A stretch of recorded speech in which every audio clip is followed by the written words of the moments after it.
Bismillahirrahmanirrahim. Assalamualaikum warahmatullahi ta'ala wabarakatuh.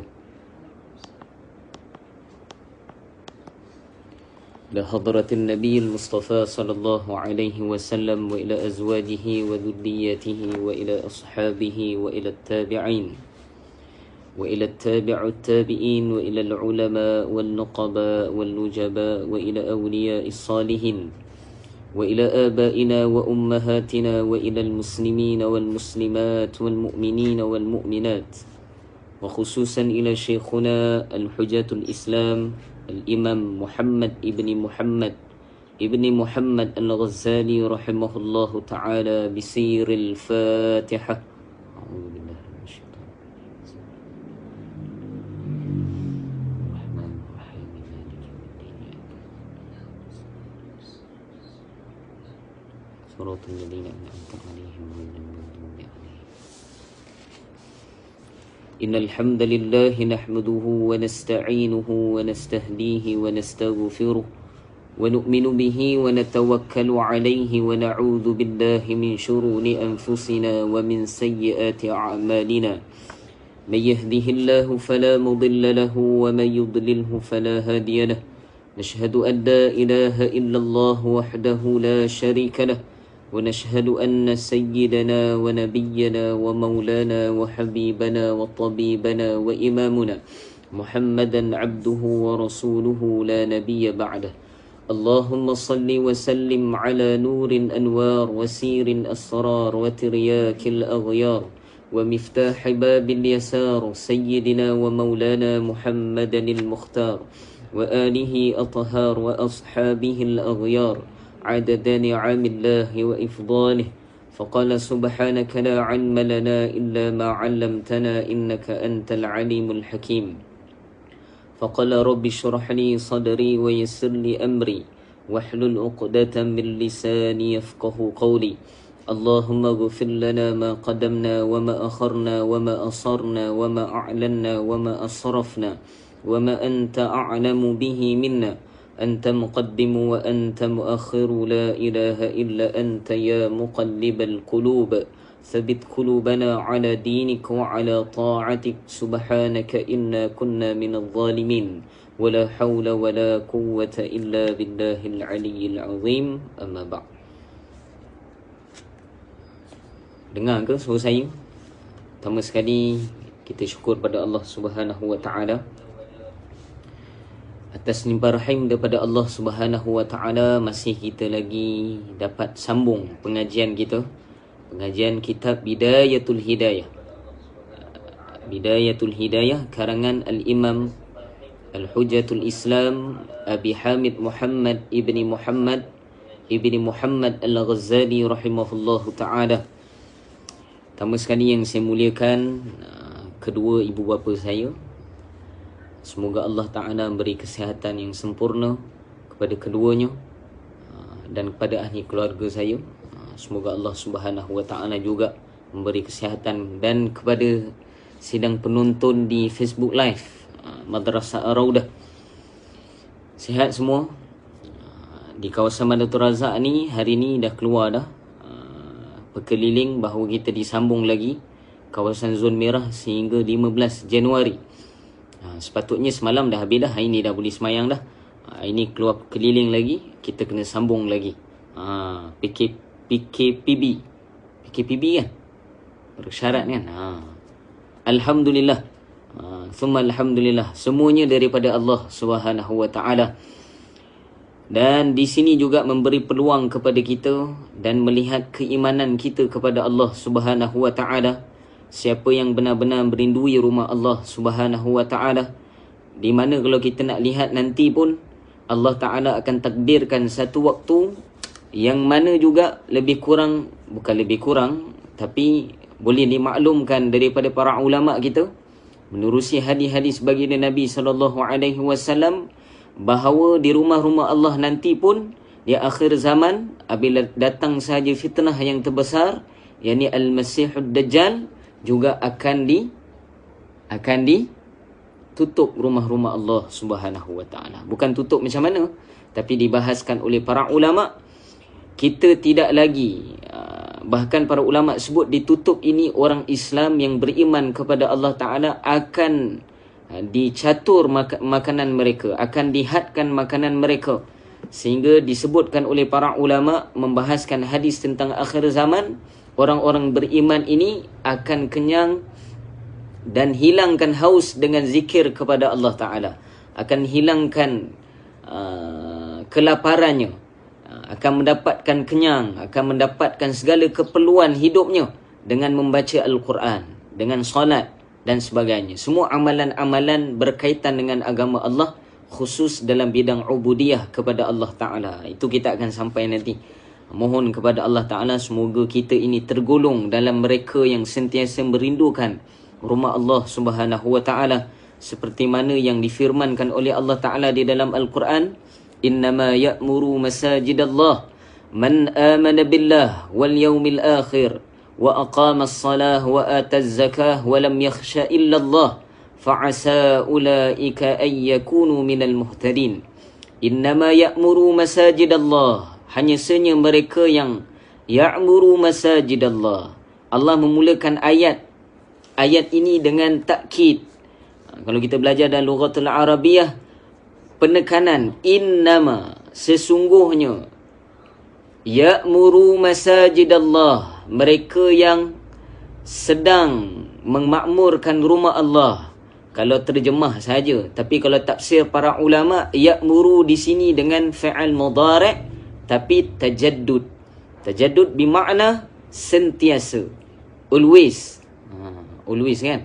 Sentiasa, berterusan. Mereka yang sentiasa memakmurkan rumah Allah Subhanahu Wa Ta'ala.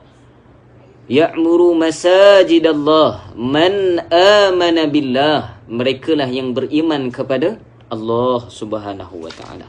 Semoga kita tergolong dalam kelompok ini, insya-Allah. Amin. Kita sambung pengajian kita Bidayatul Hidayah, muka surat 47. Muka surat 47. Qala musannif rahimahullahu ta'ala nafa'ana bihi wa bi'ulumihi fid darain amin. Jangan lupa sebut amin. Ila anqal. Barang pun sebut amin, jatuh. Ila anqal. Muka surat 47. Kita dah bahaskan sebelum ini dan kita telah lafazkan bersama doa-doa yang diajarkan oleh Al-Imamuna Al-Ghazali rahimahullahu ta'ala, yang diambil daripada hadis-hadis baginda Nabi SAW, dimuatkan di dalam kitab ini. Kita kena faham, kitab para ulama ni bukan mereka mandai-mandai masuk doa, tidak. Tapi mereka ni mengambil sumbernya daripada Al-Quran dan Sunnah. Ada orang faham lain, dia kata, Ustaz, itu kitab ulama. Ulama lah. Saya nak doa daripada hadis Nabi. Ulama ni, mereka ni mengambil daripada hadis Nabi lah. Daripada Al-Quran. Kalau tidak dinamakan mereka ni ulama. Maka ulama di sini, para ulama sebut, ulama yang memuatkan di dalam kitabnya, bahan-bahan di dalam kitabnya, sumbernya adalah berlandaskan daripada Al-Quran dan juga sunnah baginda Nabi SAW.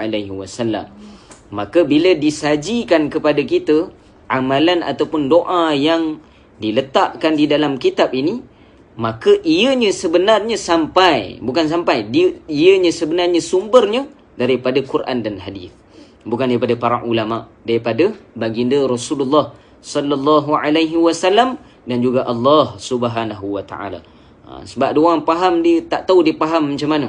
Dia boleh asingkan pula ulama punya pandangan ataupun ulama punya doa dengan Nabi punya doa lain-lain. Tak boleh.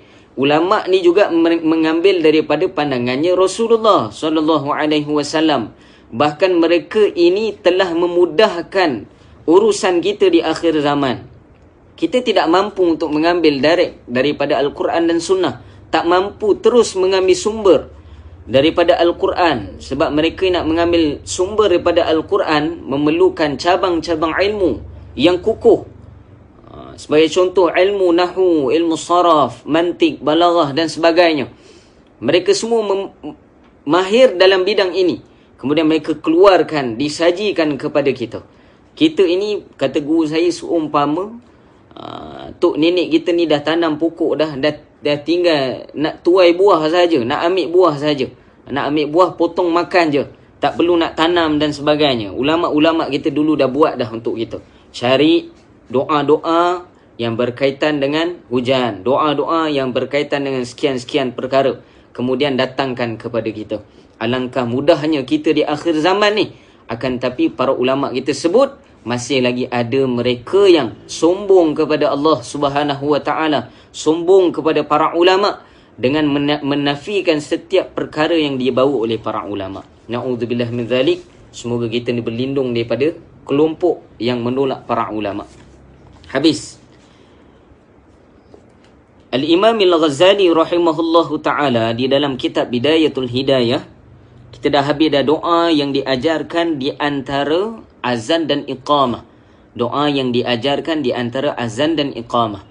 Seperti hadis baginda Nabi SAW yang mafhumnya kita semua maklum, bahawa di antara azan dan iqamat ini adalah dikategorikan oleh baginda Nabi SAW sebagai waktu maqbuliyah ataupun maqbuliyat, doa yang mudah diterima, waktu yang dimudahkan bagi kita untuk diterima doa kita. Maka kalau kita tidak gunakan waktu ini, maka kitalah sebenarnya rugi di sisi Allah Subhanahu wa taala. Saya dah sebut sebelum ini bagaimana adab kita dengan manusia. Kita juga ada waktu nak minta tolong dengan orang.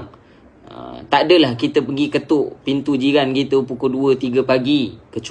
Kecuali waktu itu waktu emergency lah. Nak minta tolong ni sebaik-baiknya waktu yang dia lapang. Tengok keadaan dia bagaimana, keadaan kesihatan dia bagaimana dan sebagainya. Kita menjaga adab. Ataupun kita nak pergi minta tolong lah orang-orang besar ni bagaimana, melihat kepada waktu juga. Begitulah Allah Subhanahu wa ta'ala.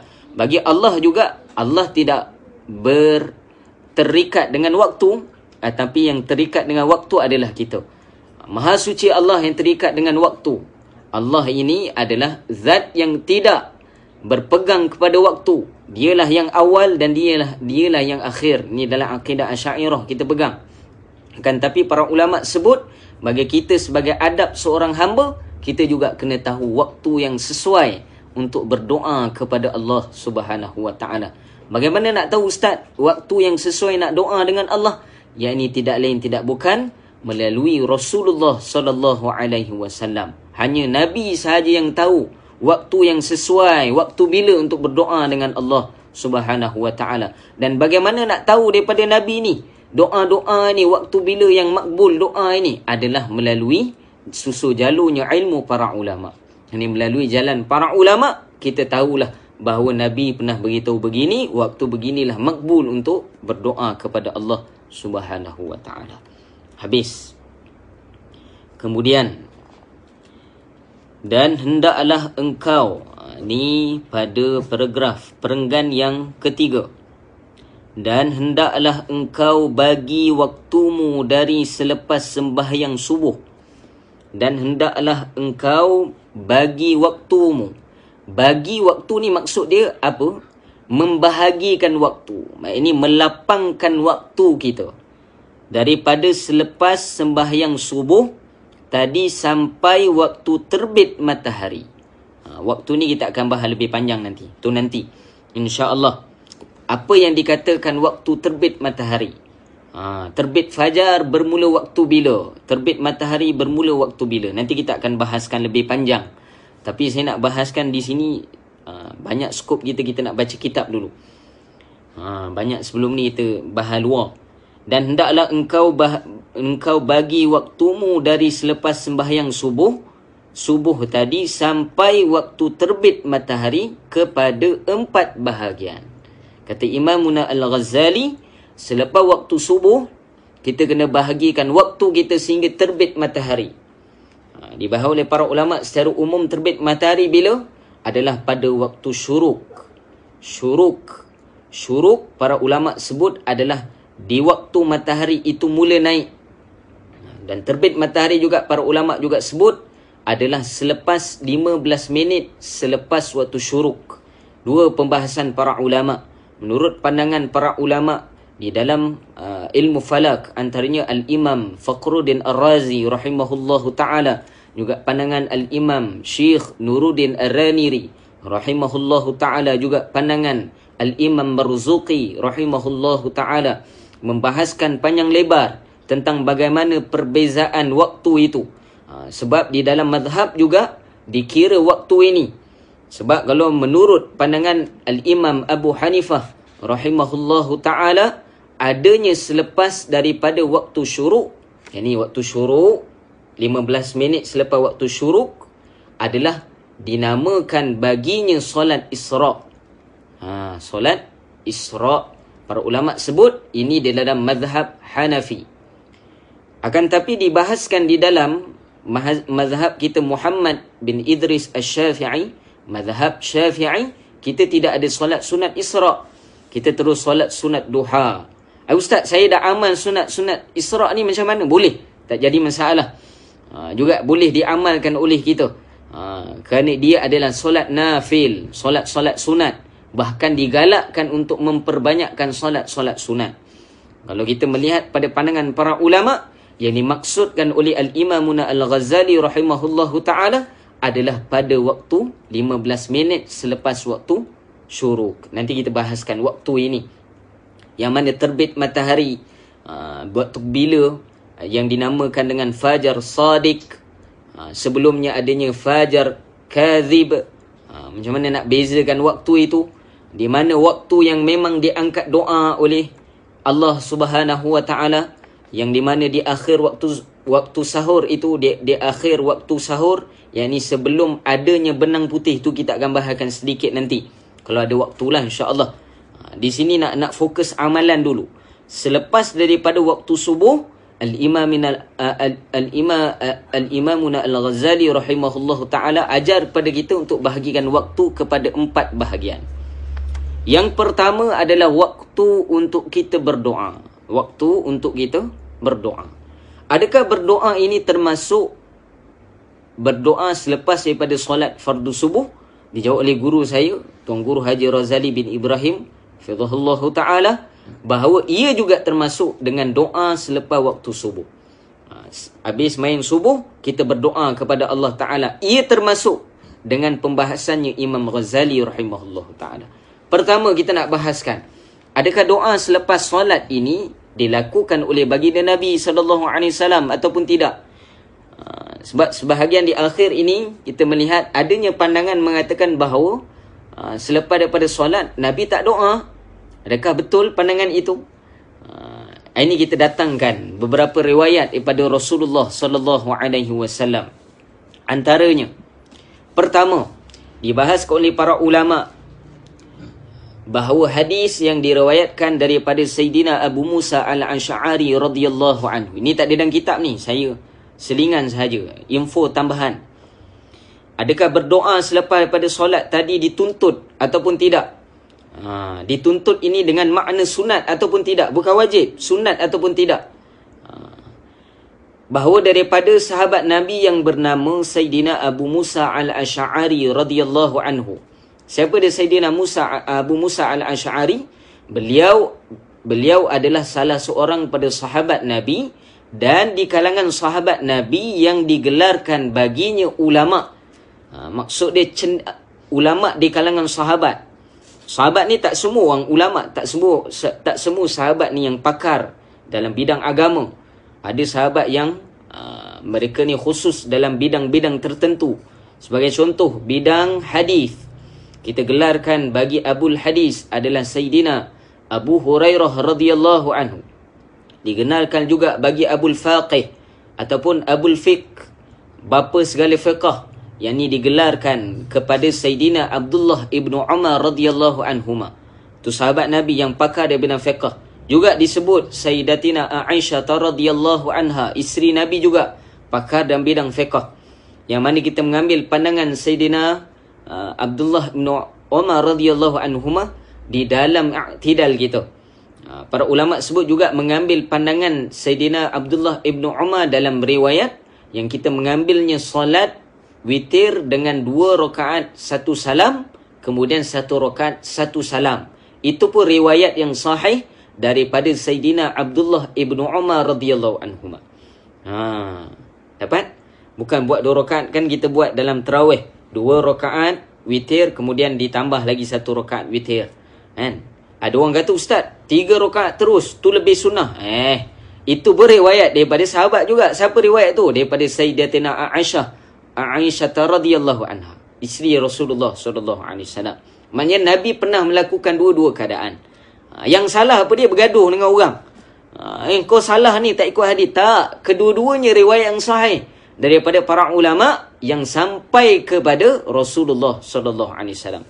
Cuma dalam bab witir tadi dibahaskan oleh Al-Imam Syafi'i rahimahullahu taala, dalam mazhab Syafi'i, kenapa kita mengambil pandangan 2 rakaat 1 salam, kemudian 1 rakaat 1 salam? Kerana ia lebih afdal daripada 3 rakaat 1 salam. Kenapa lebih afdal, Ustaz? Sebab di dalam 2 rakaat 1 salam dan di dalam 1 rakaat 1 salam ada beberapa ibadat yang lebih daripada 3 rakaat 1 salam. Antaranya apa? Kita dapat tahiyat akhir dengan lebih. Kita lebih 1 dalam tahiyat akhir kita. Kita lebih dengan selawat kepada Rasulullah dan rukun qauli kita. Tahiyat akhir, baca tahiyat akhir, kemudian kita berselawat kepada Rasulullah, dan kita lebih dalam salam kita. Maka adakah amalan ini tidak afdal kalau ia berlebihan? Maksud dia, kalau kita buat ia lebih, adakah ia tidak afdal? Afdal lah, lebih daripada 3 rakaat 1 salam. Ini dibahaskan dalam mazhab Syafi'i. Ini juga pandangan yang ditulis oleh para ulama kita, antaranya Al-Imam Nawawi rahimahullahu ta'ala. Juga dibahaskan oleh guru saya yang mulia, Tuan Guru Haji Razali bin Ibrahim, sewaktu membahaskan bab pada menyatakan solat sunat witir. Ini dibahaskan oleh para ulama. Jauh kita begini. Abu Musa al-Ash'ari, para ulama sebut ia adalah siapa ulama yang berketurunan Sayyidina Abu Musa al-Ash'ari, yakni tidak lain tidak bukan panduan akidah kita, yakni menurut pandangan Al-Imam Abul Hasan al-Ash'ari. Imam Hasan al-Ash'ari, Abul Hasan al-Ash'ari adalah berketurunan Abu Musa al-Ash'ari radhiyallahu anhu, keturunan sahabat Rasulullah sallallahu alaihi wasallam. Keturunan mereka ni Nabi doakan. Nak cerita panjanglah bab tu. Mengaji akidah kita akan cerita nanti insya-Allah. Bahawa daripada Abu Musa al-Ash'ari katanya, yang mafhumnya saya baca hadis tu panjang, hadis ni panjang, yang mana juzuk minal hadis, bahawa baginda Nabi sallallahu alaihi wasallam, hadis ini hadis yang berkaitan dengan fi'li. Apa dia hadis? Kita dah bahaskan fi qawlihi wa fi'lihi wa takririhi wa sifatihi Nabi sallallahu alaihi wasallam. Panjang lagi lah ta'rif. Tapi hadis juga dinyatakan bahawa hadis ini dikategorikan sebagai hadis fi'li. Hadis yang diperbuat ataupun dilakukan oleh Rasulullah, yang diriwayatkan oleh para sahabat.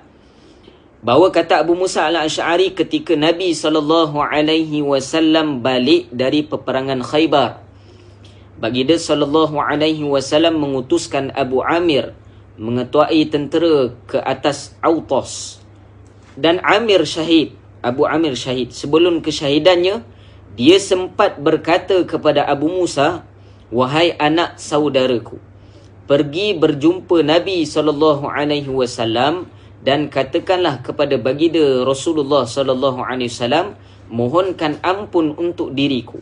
Abu Amir pun wafat. Kata Abu Musa, aku terus kembali menemui Rasulullah SAW, lalu mengkhabarkan kepada baginda Nabi SAW.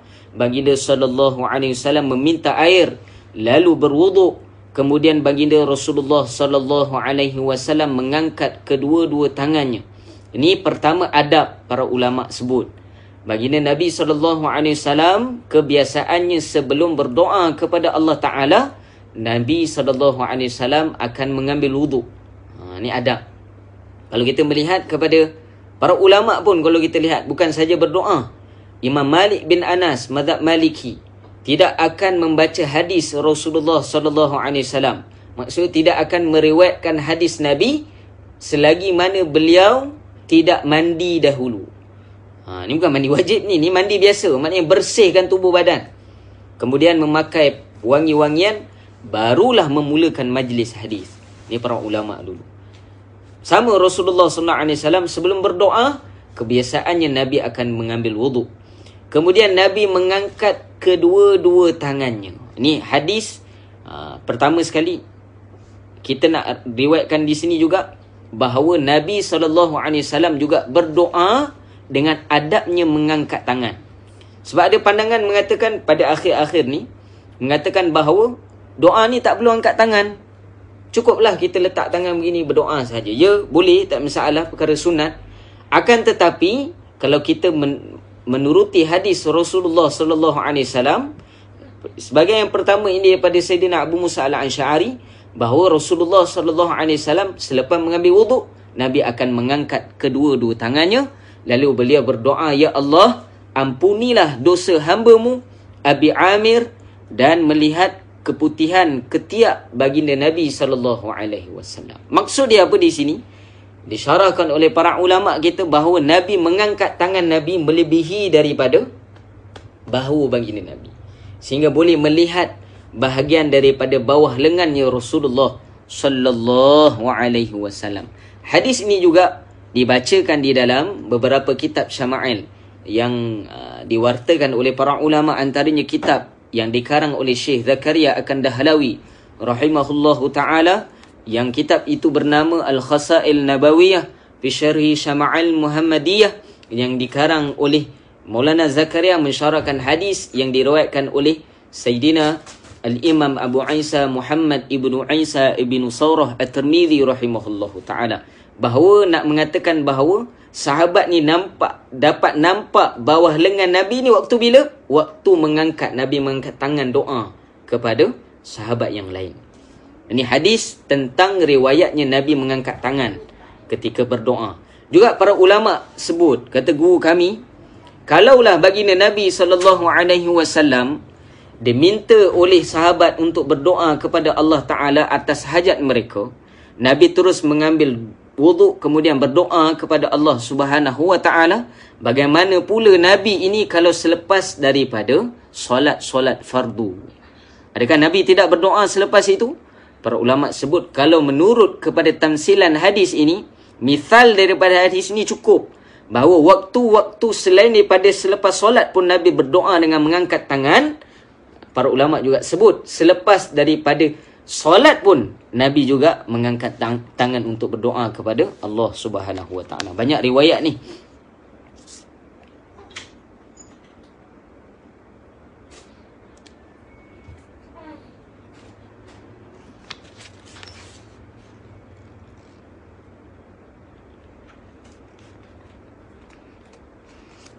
Saya lihat banyak riwayat.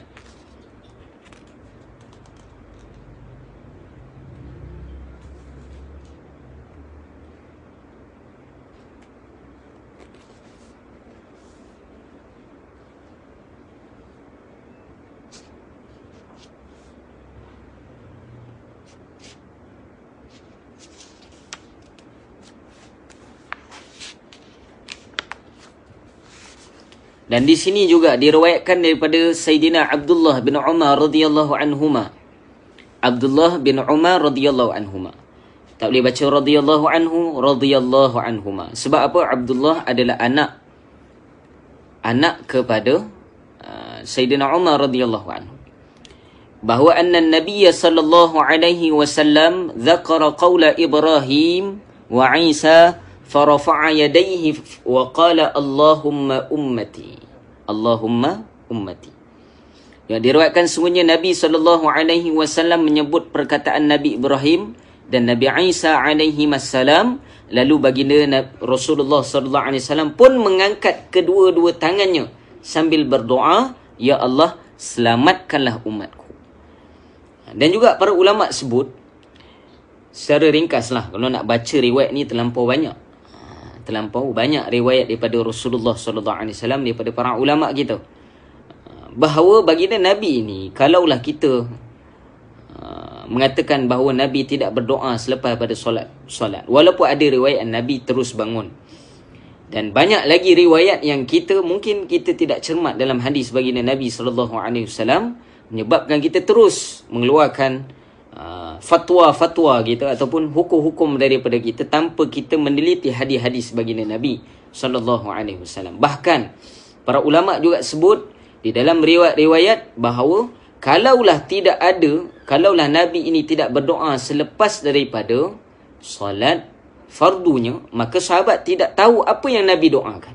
Maka tidak warid kepada kita doa-doa yang diriwayatkan oleh Rasulullah sallallahu alaihi wasallam. Satu lagi, kana Rasulullah sallallahu alaihi wasallam idza nazala al-wahyu yasma'u 'inda wajhihi kadawwin nakhli fa anzala Allah alaihi yawman thumma sara anhu fastaqbala al-qiblah wa rafa'a yadayhi wa da'a. Adalah Rasulullah sallallahu alaihi wasallam. Hadis ini diriwayatkan pada Sayyidina Umar radhiyallahu anhu. Adalah Rasulullah sallallahu alaihi wasallam ketika turunnya wahyu. Baginda sallallahu alaihi wasallam mendengarnya, yakni mendengar wahyu itu di hadapannya seperti suara lebah. Ini dalam riwayat Nabi ada kalanya mendengar seperti suara lebah, loceng dan sebagainya. Maka Allah Ta'ala mewahyukan kepadanya pada suatu hari. Kemudian berlalulah ia daripada baginda sallallahu alaihi wasallam. Lalu baginda sallallahu alaihi wasallam menghadap kiblat dan mengangkat kedua-dua tangannya dan berdoa.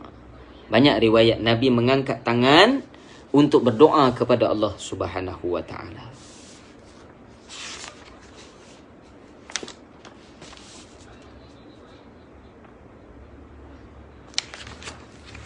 Kemudian satu lagi bab kita nak ambil sedikit keberkatan.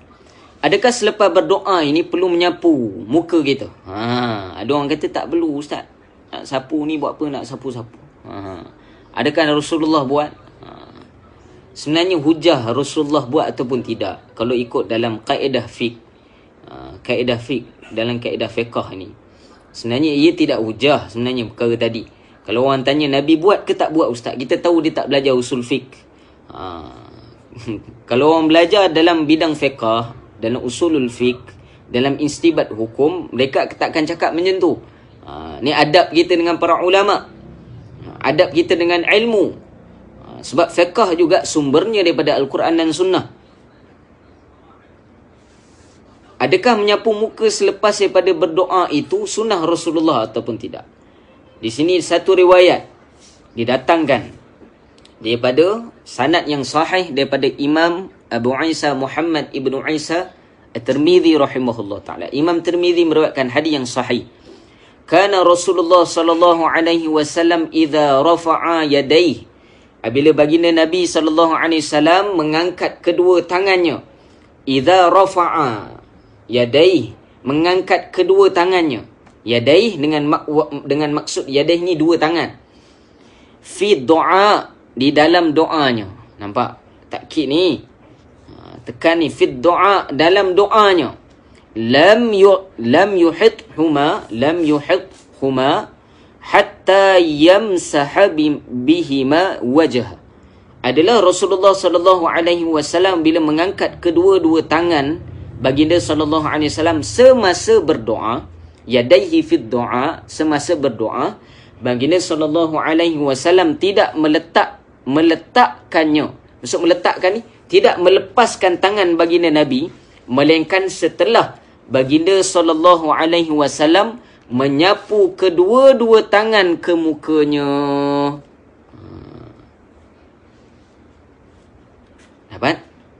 Ini riwayat daripada Sayyidina Imam Tirmidzi rahimahullah ta'ala. Juga daripada Sayyidina Abdullah ibnu Abbas radhiyallahu anhu. Siapa Sayyidina Abdullah ibnu Abbas? Sayyidina Abdullah ibnu Abbas adalah Abul Mufassirin. Sebutkan Abul Mufassirin maksudnya apa? Bapa segala ulama tafsir. Siapa? Sayyidina Abdullah ibnu Abbas radhiyallahu anhu. Yang saya pernah cerita dulu, maqam bersebelahan dengan Sayyidina Abdullah ibnu Abbas radhiyallahu anhu siapa? Syekh Daud Al-Fatani rahimahullah ta'ala di Taif. Kata Sayyidina Abdullah ibn Abbas, idza da'autallah fad'u bi batini kaffayka wa la tad'u bi zuhurihima fa idza faragta famsah bihima wajhak. Apabila kamu berdoa kepada Allah Ta'ala, maka mohonlah dengan batin. Mohonlah dengan batin. Di sini ulama bahas mohon dengan batin apa? apa yang dilafazkan oleh kamu juga diniatkan dalam hati kamu. Maksud diniatkan ni, maksud dia apa? Dengan batin ni, dengan penuh tawajuh, dengan penuh fokus berdoa kepada Allah Ta'ala. Bila berdoa tu betul-betul dengan hati kita, berdoa kepada Allah Ta'ala. Dengan batin kedua-dua. Para ulama sebut dengan batin di sini juga dibahaskan fad'u bi batini. Maaf. Dengan batin kedua-dua tapak tanganmu. Maksud dengan batin kedua, batin kat sini perut tangan. Maaf batunun. Perut tangan. Perut tangan. Ni. Tapak tangan ni. Perut tangan ni. Kata Sayyidina Abdullah bin Abbas, maka mohonlah dengan batin. Fad'u bi batini kaffaika. Kaffaika, memohon dengan perut tangan ni, mengangkat begini. Dan jangan bermohon dengan belakang kedua-duanya. Jangan macam ni. Macam ni. Mengangkat tangan. Maka apabila kamu telah selesai berdoa, maka sapulah dengan kedua-dua tangan itu ke mukamu. Riwayat daripada Sayyidina Al-Imam Ibnu Majah radhiyallahu anhu. Banyaklah riwayat tentang baginda Nabi SAW. Habis ni sahabat Nabi yang buat ni ustaz, dia yang perintahkan. Yalah, sahabat Nabi ni diperintahkan dasarkan apa yang dilihat daripada Rasulullah SAW. Ini cukuplah hadis-hadis yang diriwayatkan bahawa baginda Nabi SAW kalau berdoa mengangkat tangan, kemudian menyapukan ke muka. Dan di sini Imam Ghazali rahimahullah ta'ala mengajarkan kita, bahagian pertama adalah berdoa kepada Allah Ta'ala. Doa macam mana ustaz? Nak doa apa waktu ini? Para ulama sebut, boleh kita doakan apa yang kita tak sempat doa. Maksud dia, di dalam kitab ini, kan ada doa-doa di antara kita dah bahaskan sebelum ni, di antara azan dan iqamat. Di azan dan iqamat kita tak sempat nak doa, sebab doa banyak ustaz. Boleh kita qada balik selepas solat fardu subuh. Maka dikira doa kita juga. Dan saya dah sebut dah, ada adab kita juga. Doa-doa kita ini sebaik-baiknya berlandaskan daripada apa yang dibahaskan oleh para ulama. Sebaik-baiknya kita dahulukan doa-doa Al-Quran, yang datangnya daripada Al-Quran, kemudian daripada hadis Nabi, melalui kaca mata ataupun pembahasan para ulama. Yang disusunkan oleh para ulama, barulah kita berdoa dengan hajat kita. Maka di sini berdoa juga, di sini termasuk juga kita boleh berdoa dengan doa-doa yang kita tak sempat nak doa sebelum ni. So dia kita tak sempat nak doa di dalam waktu yang sepatutnya yang disebut di dalam kitab ini, kita boleh berdoa di bahagian pertama selepas daripada waktu subuh. Dan juga para ulama sebut ba'da subuh awwabin. Selepas pada waktu subuh ini adalah awabin. Waktu awabin ni waktu makbuliat juga. Waktu dibukakan pintu langit bagi kita. Sebab tu di dalam hadis-hadis baginda Nabi SAW banyaklah nanti kita sebutkan bahawa selepas daripada waktu subuh ni Nabi melarang kita untuk tidur selepas waktu subuh, kecuali ada keadaan-keadaan tertentu. Sebagai contoh, satu malam tak tidur. Boleh tak ustaz? Ngantuk sangat kan nanti nak buat kerja? Boleh, tak masalah. Para ulama sebut kalau ada masyaqqah, ada sesuatu perkara yang boleh memudaratkan diri kita, tidak salah untuk kita tidur selepas pada waktu subuh. Akan tapi tidak digalakkan, sebab waktu ini adalah waktu sedang diagih-agihkan rezeki kita. Nanti kita akan baca hadis Nabi. Apa dah ni? 38 minit. Pukul 10 dah. Bahagian kedua. Bahagian pertama dengan berdoa kepada Allah Ta'ala. Bahagian kedua, berzikir. Berzikir. Dan bertasbih. Dan hendaklah engkau bilangkan zikirmu itu dengan seutas tasbih. Ini pun jadi isu juga ni. Maksud dia apa? Selepas pada waktu subuh, Imam Ghazali rahimahullah ta'ala ajar kepada kita selepas pada bahagian pertama, bahagian keduanya kita kena banyakkan berzikir kepada Allah Ta'ala dan berzikir, yakni bertasbih, bertahmid dan sebagainya. Dan hendaklah engkau, kata Imam Ghazali, bilangkan zikirmu. Bilangkan zikirmu ni maksud dia apa? Kira zikir kita ini dengan seutas tasbih. Dengan menggunakan tasbih. Allahu Akbar. Ini pun jadi isu, Ustaz. Boleh ke zikir ni pakai tasbih? Nabi dulu pakai tasbih ke? Sudah datang juga pandangan macam tu. Jangan layan lah, senang. Pertama sekali kita nak bahaskan, selepas daripada solat fardu subuh ini, dengan berzikir kepada Allah Subhanahu wa taala.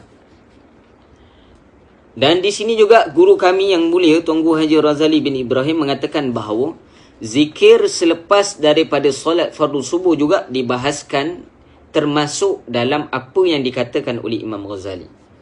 Maksudnya kita zikir bersama dengan imam selepas daripada waktu subuh itu, termasuk juga kita telah membahagikan waktu kita untuk berzikir kepada Allah Subhanahu wa taala. Dan adakah zikir secara berjemaah selepas daripada waktu subuh ataupun waktu-waktu solat kita, adakah perkara itu diperkenankan di dalam agama ataupun tidak? Ini juga diriwayatkan oleh para ulama. Saya nak sebut kat sini untuk terangkan sahaja. Boleh insya-Allah. Di dalam hadis yang sahih diriwayatkan daripada Sayyidina Jarir radhiyallahu anhu, daripada Sayyidina Abu Saleh radhiyallahu anhu, dan daripada Sayyidina Abu Hurairah radhiyallahu anhu berkata, Rasulullah sallallahu alaihi wasallam bersabda,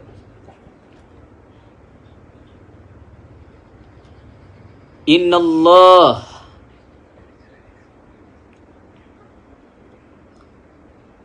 hadis ni panjang. Saya ambil juzuk minal hadis. Qala taqul yusabbihunaka wa yukabbiru wa yukabbiru winaka wa yahmadunaka wa yumajjidunaka.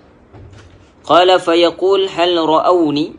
Qala fayaqulu la wallahi ma ra'awk. Qala fayaqul wa kaifa law ra'awni? Qala yaqul ila akhiri hadis. Hadis ni panjang habis kita nak bahas panjang ni.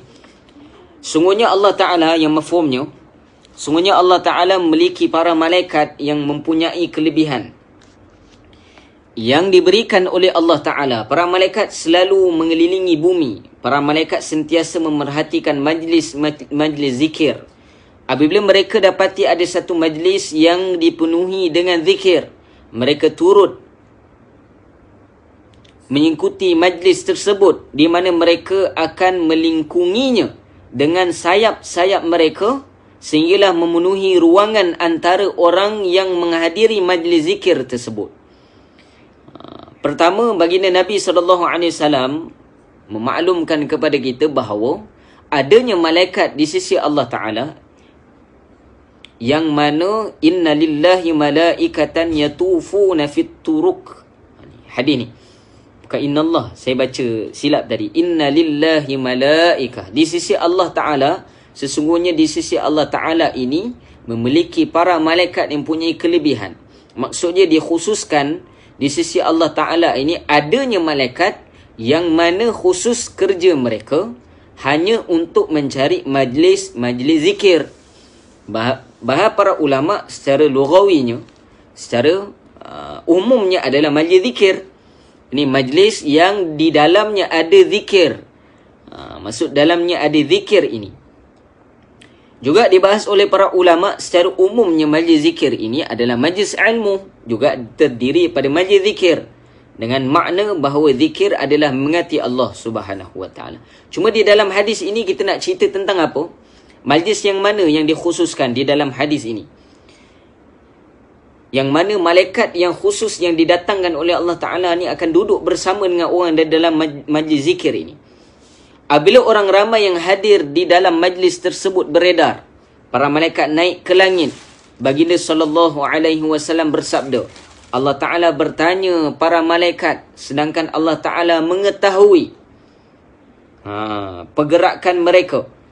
Allah bertanya di sini bukan dengan ghairil ma'lum, bukan dengan tidak tahu, akan tapi Allah Ta'ala ma'lum. Allah ini alim. Allah ni maha mengetahui. Akan tapi pertanyaan Allah terhadap malaikat untuk apa? Untuk memuliakan apa yang telah dilakukan oleh malaikat. Untuk memuliakan para malaikat. Maka dijawab oleh para malaikat. Ditanya oleh Allah Subhanahu wa taala dengan firman-Nya, dari mana kamu datang? Mereka, yakni malaikat yang dikhususkan untuk mencari majlis zikir ini menjawab, kami datang dari tempat hamba-hambamu di dunia. Kami datang daripada tempat hamba-hambamu daripada dunia, di dunia. Mereka bertasbih, bertakbir, bertahlil, bertahmid serta berdoa memohon darimu. Maksud di sini apa? Hadis ini boleh dikatakan khusus bagi mereka yang berzikir. Maksud berzikir tadi mereka bertasbih. Makna tasbih di sini subhanallah. Itu nama bagi tasbih. Bertakbir, Allahu Akbar, itu takbir. Bertahlil, makna tahlil, la ilaha illallah, tahlil. Kemudian mereka bertahmid, bermakna bertahmid, alhamdulillah, serta berdoa memohon daripadamu. Maksudnya apa? Majlis zikir ini yang dimaksud dalam hadis ini, kata para ulama, adalah majlis yang di dalamnya zikir secara berjamaah, secara khususiyah. Maksudnya secara khususiyah apa? Yang berzikir subhanallah, subhanallah, subhanallah, subhanallah. Para ulama sebut dia dicari oleh malaikat-malaikat Allah Subhanahu wa taala. Maka Allah Taala berfirman, apakah yang mereka pohonkan? Para malaikat menjawab, mereka memohon syurga darimu. Allah Ta'ala berfirman, apakah mereka pernah melihat syurgaku? Para malaikat menjawab, belum, wahai Tuhan. Allah Ta'ala berfirman, bagaimanakah akan terjadi seandainya mereka pernah melihat syurgaku? Para malaikat berkata lagi, mereka juga memohon seandainya mereka pernah melihat syurgaku. Para malaikat berkata lagi, mereka juga memohon daripadamu perlindungan. Allah Ta'ala berfirman, mereka pohon perlindunganku daripada apa? Para malaikat menjawab, dari nerakamu. Wahai Tuhan. Allah Ta'ala berfirman, apakah mereka pernah melihat nerakaku? Para malaikat menjawab, belum. Allah Ta'ala berfirman, bagaimanakah akan terjadi seandainya mereka pernah melihat nerakaku? Para malaikat terus berkata lagi, mereka juga memohon keampunanmu. Allah Ta'ala berfirman, aku sudah mengampuni mereka. Aku telah kurniakan kepada mereka apa yang mereka pohon. Dalam riwayat ni, mereka yang duduk dalam majlis zikir, bila habis mereka bersurai, maka Allah Ta'ala, bila mereka beredar saja daripada majlis zikir ini, maka Allah Ta'ala akan berfirman kepada mereka, aku sudah mengampuni mereka, aku telah kurniakan kepada mereka apa yang mereka pohon, dan aku telah berikan ganjaran pahala kepada mereka sebagaimana yang mereka pohonkan. Para malaikat berkata lagi, wahai Tuhan kami, di antara mereka terdapat seorang hamba-Mu, dia penuh dengan dosa. Sebenarnya dia tidak berniat untuk menghadiri majlis tersebut, tetapi setelah dia melaluinya, dia terasa ingin menyertainya. Lalu duduk bersama-sama orang ramai yang berada di majlis itu. Baginda SAW bersabda, Allah berfirman, aku juga telah mengampuninya. Mereka adalah kaum yang tidak akan sengsara dengan majlis yang mereka adakan. Riwayat daripada Al-Imam Al-Bukhari rahimahullah ta'ala. Di sini para ulama sebut adanya fadilat yang disebutkan, ini kelebihan yang disebutkan oleh Rasulullah SAW bagi mereka yang duduk di dalam majlis zikir. Termasuklah majlis zikir ni apa? Selepas daripada waktu solat. Dapat semua insya-Allah. Maka tak sia-sialah zikir lepas sembahyang ni. Sebab dia tergolong dalam hadis yang umum bahawa baginda Nabi SAW didatangkan daripada riwayat daripada Imam Bukhari bahawa Allah Ta'ala telah, di sisi Allah Ta'ala adanya malaikat yang mencari majlis zikir. Dan dalam riwayat ini kata para ulama hadis bahawa ini adalah betul-betul majlis zikir. Kan secara umum, secara khusus. Di dalam khasnya riwayat bahawa tentang majlis zikir yang dilafazkan lafaz zikir di dalamnya. Macam selepas pada solat gitulah. Bahkan lepas solat kita ni macam-macam kita baca lagi. Kita baca di dalamnya adanya ayatul kursi, yang mana adanya riwayat bahawa dibacakan ayat kursi ni selepas pada waktu solat. Orang yang baca ayat kursi ni, jarak di antaranya dengan syurga hanyalah kematian. Maksudnya para ulama sebut, mereka yang membaca istiqamah ayat kursi selepas daripada waktu solat, maka dia ini dekat dengan syurga Allah Subhanahu wa taala, dan insya-Allah dengan berkat amalan yang para ulama sebut akan dimudahkan masuk di dalam syurga Allah Subhanahu wa taala. Banyak riwayat yang kita nak bacakan bahawa selepas daripada waktu solat ini sangat-sangat digalakkan kepada kita untuk banyak berdoa kepada Allah, kemudian untuk kita ini bersama untuk berzikir kepada Allah Subhanahu wa taala. Habis.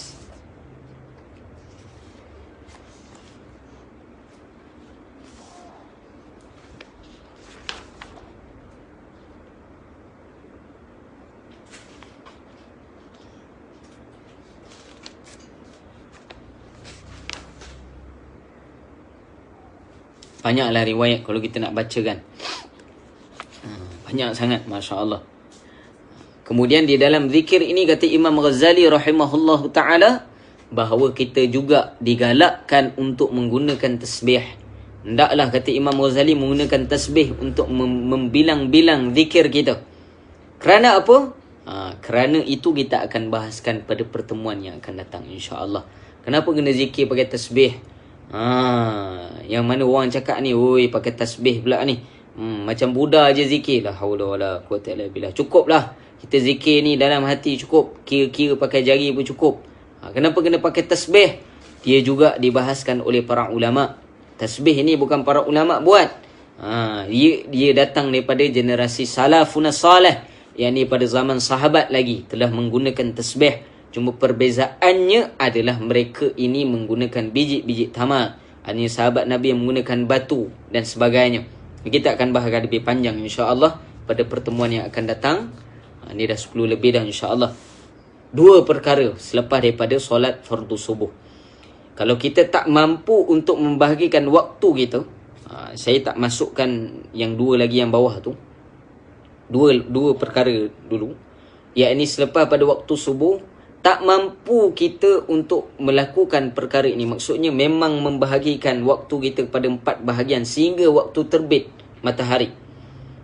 Kalau kita tak mampu, para ulama sebut cukup kita melakukan berapa perkara. Antara dia apa? Kata guru kami, Tuan Haji Razali bin Ibrahim, bahawa kita mengamalkan 2 perkara yang pertama ini. Maksudnya bahagian yang pertama. Pertama berdoa, yang kedua berzikir kepada Allah Subhanahu wa taala. Melalui jalan macam mana? Melalui kita berdoa dan berzikir secara berjemaah selepas daripada solat fardu subuh bersama dengan imam. Ada orang marah pula imam zikir panjang-panjang pula. Zikir panjang-panjang, imam ni tak tahu saya nak kerja ke. Ulama sebut, dan kita ini kena ada kesedaran dalam diri kita. Kalau kita nak bahagikan waktu kita berzikir kepada Allah Ta'ala, berapa lama sangat yang kita zikir ni? Dan lepas daripada waktu solat pun, kita ambil lebih kurang 10 minit saja untuk kita zikir lepas waktu solat. Kita baca la ilaha illallah wahdahu la syarikalah, lahul mulku wa lahul hamdu yuhyi wa yumit wa huwa ala kulli syai'in qadir. Biasa lepas subuh ni kalau ada riwayat 10 kali ataupun 3 kali. Kemudian baca Allahumma ajinna minan nar, Allahumma ajinna minan nar. Lepas subuh dia riwayat 7 kali. Subuh dan asar dia riwayat 3 kali. Kemudian dibacakan Allahumma salli ala Muhammad, Allahumma antas salam wa minkas salam wa ilaika ya'udus salam, sampailah akhir. Kemudian dibacakan suratul Fatihah, kemudian ayatul kursi, kemudian zikir 33 kali subhanallah, 33 kali alhamdulillah, 33 kali Allahu akbar, ataupun dari riwayat 34 kali Allahu akbar. Kemudian kita berdoa kepada Allah Subhanahu wa taala. Dan kebiasaan di tempat kita ni pun lepas pada habis Allahu akbar, kita tambah lagi tahlil la ilaha illallah 100 kali. Itu pun kalau ada waktu. Kalau tak ada waktu, imam pun turun doa. Waktu jangkauan waktu itu lebih kurang tak sampai 10 minit waktu dia. Itu pun kita ni sebagai hamba berkira dengan waktu kita. Balik rumah pun banyak termenung je. Banyak termenung. Kalau kita termenung apa? Mana ada termenung ustaz? Saya buat kerja lah. Termenung lah, tengok handphone termenung. Tengok handphone kan. Termenung. Tengok handphone. Lebih 10 minit. Lebih pada 10 minit. Waktu kita gunakan untuk perkara tu. Sedangkan lepas solat, para ulama sebut adalah solat adalah solat fardu adalah amalan yang paling afdal. Tak ada amalan yang boleh menandingi solat fardu, tak ada. Sehingga di dalam mazhab Syafi'i dibahaskan oleh para ulama bahawa solat fardu ini, kalau kita lihat dalam kelebihan, di dalam riwayat mereka yang solat fardu di dalam bulan Ramadan, seumpama dia melakukan solat 70 kali ganda. Maksud dia apa? Solat fardu ini, para ulama sebagian menafsirkan pada riwayat ini bahawa solat fardu ini gandaan dia adalah 70 kali gandaan daripada solat sunat. Bahkan tidak ada amalan yang lebih afdal daripada iman. Kalau kita lihat, lepas mengucapkan syahadah adalah solat 5 waktu. Dan para ulama sebut selepas daripada waktu ini, waktu yang mana waktu fardu, adakah waktu itu tidak afdal berdoa dan berzikir pada Allah Ta'ala?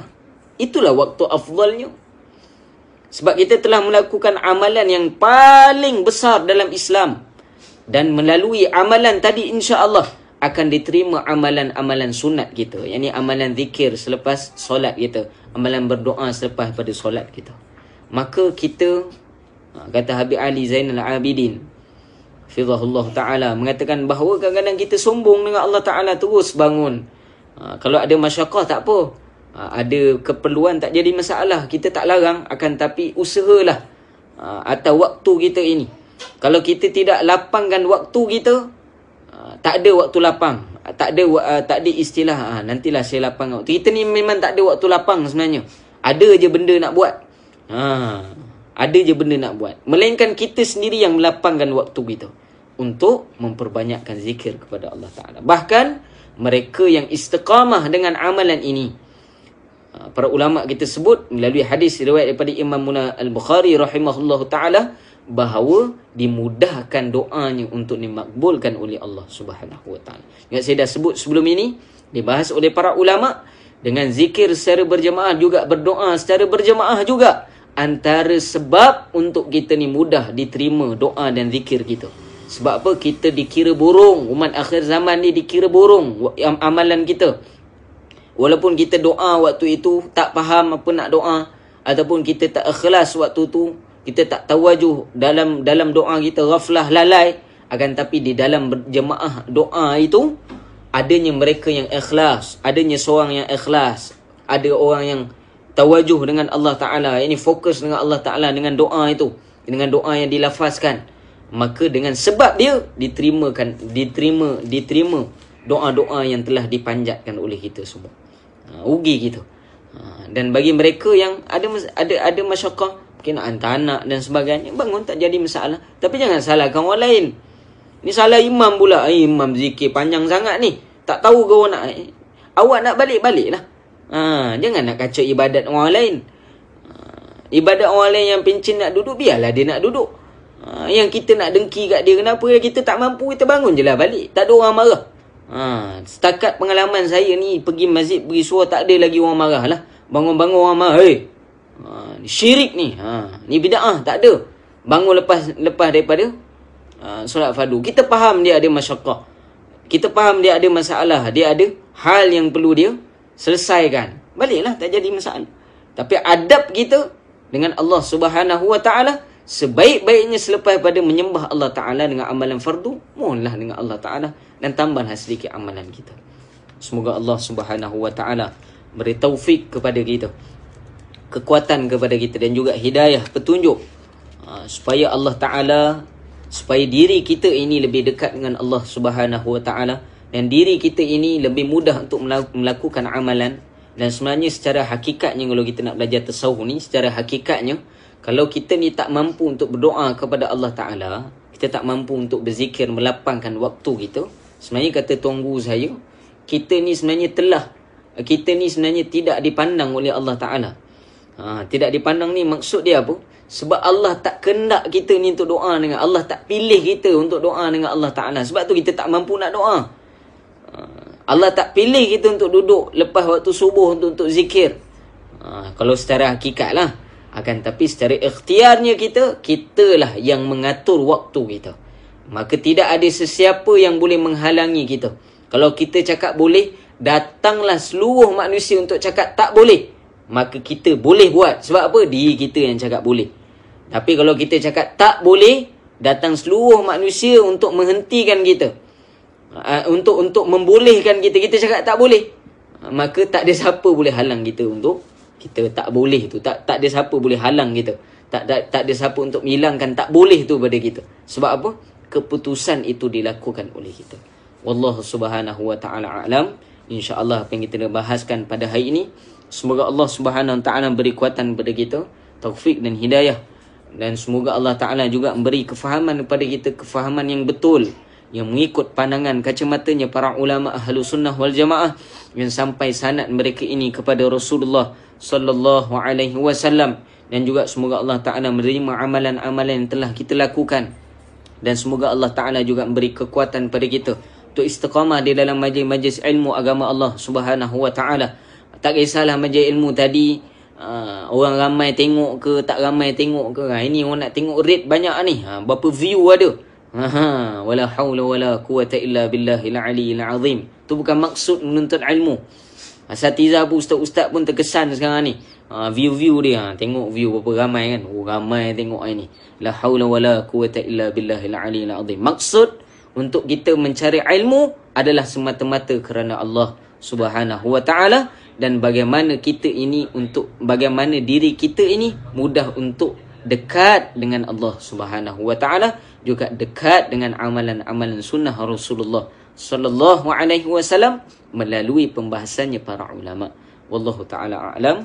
Yang baik semua daripada Allah Subhanahu wa ta'ala, yang buruk pada nafsu amarah saya, semoga Allah Subhanahu wa ta'ala beri kekuatan pada kita untuk kita ambil iktibar, amalkan dan sampaikan pada orang yang tidak ada dalam majlis ini, insya-Allah. Itu saya dari saya. Wabillahi taufik wal hidayah. Wassalamualaikum warahmatullahi taala wabarakatuh. Kita jumpa Jumaat insya-Allah dengan kitab Aqidatul Awam. Wallahu subhanahu wa taala.